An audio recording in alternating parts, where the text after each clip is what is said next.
can one day change your life forever.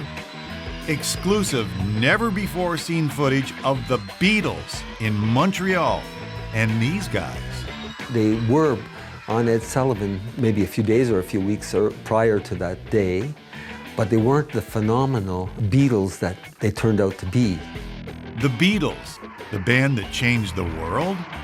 I think I came of age in the early 60s, and that's when the Beatles were ruling the airwaves. I heard somebody describe them as a cute little boy band that had a couple of good songs. Well, they were way beyond that.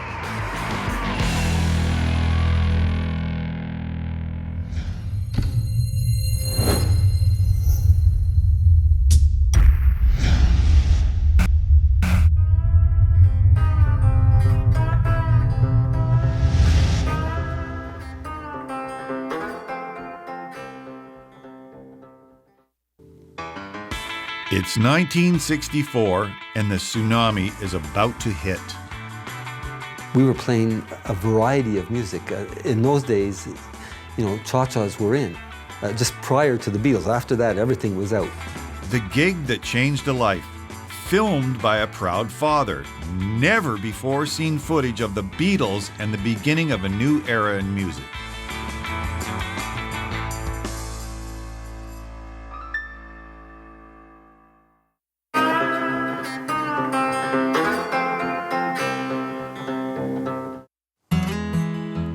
I've heard hardcore guitarists say they'd travel to the ends of the earth for that certain special guitar. Nick Angelo is making sure they'll have to make the trip if they want any of his guitars. His guitar store is located in the bucolic countryside near Bethany, Ontario. You've heard of Bethany, right? I'm in a small town in the middle of Ontario somewhere, and I have to appeal to, in my mind, to not only the persons who can afford the $4,000 guitars, but also to the people who can afford the $200 or $300 guitars. So I've managed to get a great collection of $4,000 guitars and also a great collection of $200 guitars that appeal to everybody. Nick's store, called the Guitar Boutique, is filled with a wide and varied range of guitars. Just don't go looking for Gibsons or Fenders. One of the first guitars I owned was a Fender Jazzmaster, and it was a wonderful guitar, and I have nothing bad to say about Fender or Gibson. I owned a Gibson Les Paul in 1954. But the reason why you don't see it here is because every music store carries Gibson or Fender. And why bother have another store with Fenders and Gibsons when I can show you something different? You don't need to see a Fender here or a Gibson here. What you need to see, if you come to my store, is a guitar that you've never seen before. Nick admits he pretty much loves all the guitars in the shop. They wouldn't be hanging on the walls otherwise. In fact, the store really started because of his large personal guitar collection.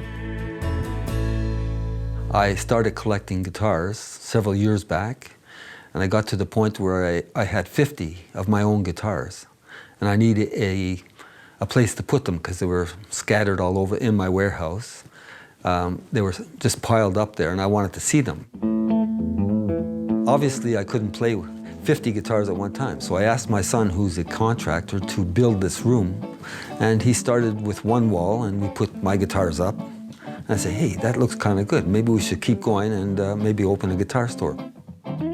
Indy from Britain, Rickenbacker from the US, and one of his all-time faves, Duesenberg from Germany. I just love everything about Duesenberg. The fact that it's handmade in Germany, the fact that they make all the components that go into the guitars, the fact that they obviously put love into the guitars. Most of the manufacturers overseas don't put the love, they put the quantity. More guitars, the better, but Duesenberg don't have the quantity, they've got the love. Duesenberg guitars began as parts guitars back in the 1970s. You could buy the body, the neck, the pickups, all the parts, and customize your own axe. By the mid-90s, Duesenberg was manufacturing their own guitars. By the early 2000s, they had established themselves in the guitar world with an endorsement from the Stones' Ron Wood, naming this Purloid guitar after him. Still a small company, the total Duesenberg output is in the thousands instead of the hundreds of thousands.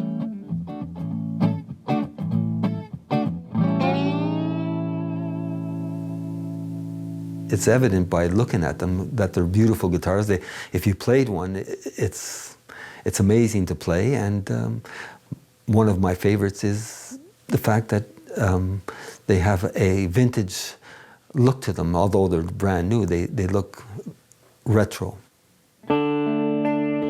Hanging right next to the Duesenbergs, Nick has placed the Rickenbackers. Though in a strange departure for a guitar store, this one isn't for sale. This is a Rickenbacker 325.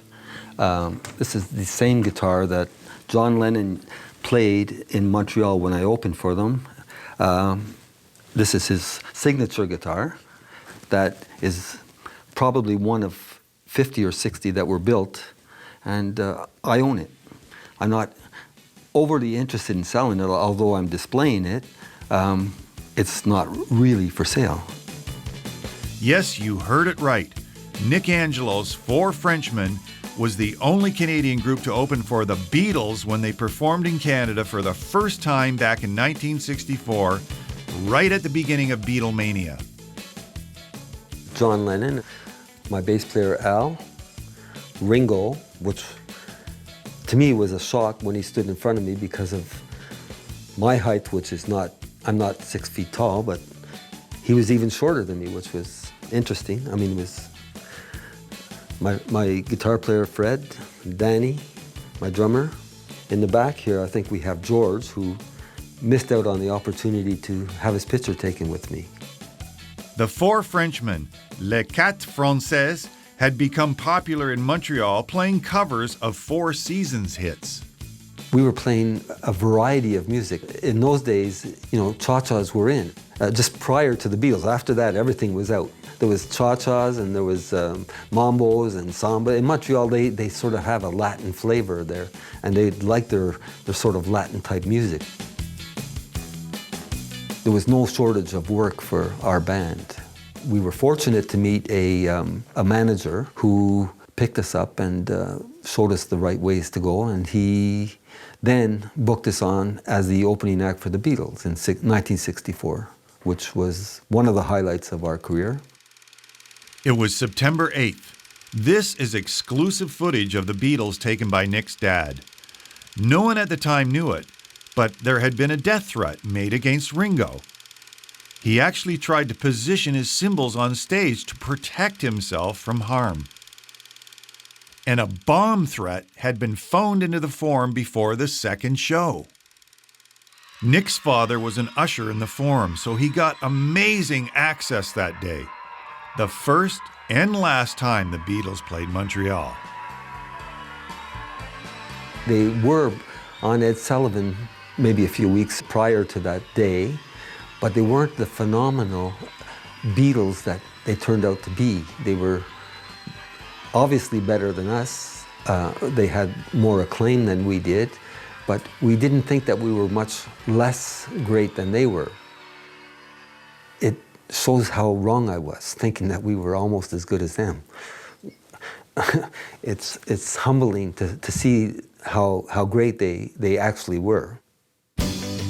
As we know now, the Beatles were a cultural tidal wave, and they swept every other form of music off the radio. I think I came of age in the early 60s, and that's when the Beatles were ruling the airwaves. I heard somebody describe them as a cute little boy band that had a couple of good songs. Well, they were way beyond that.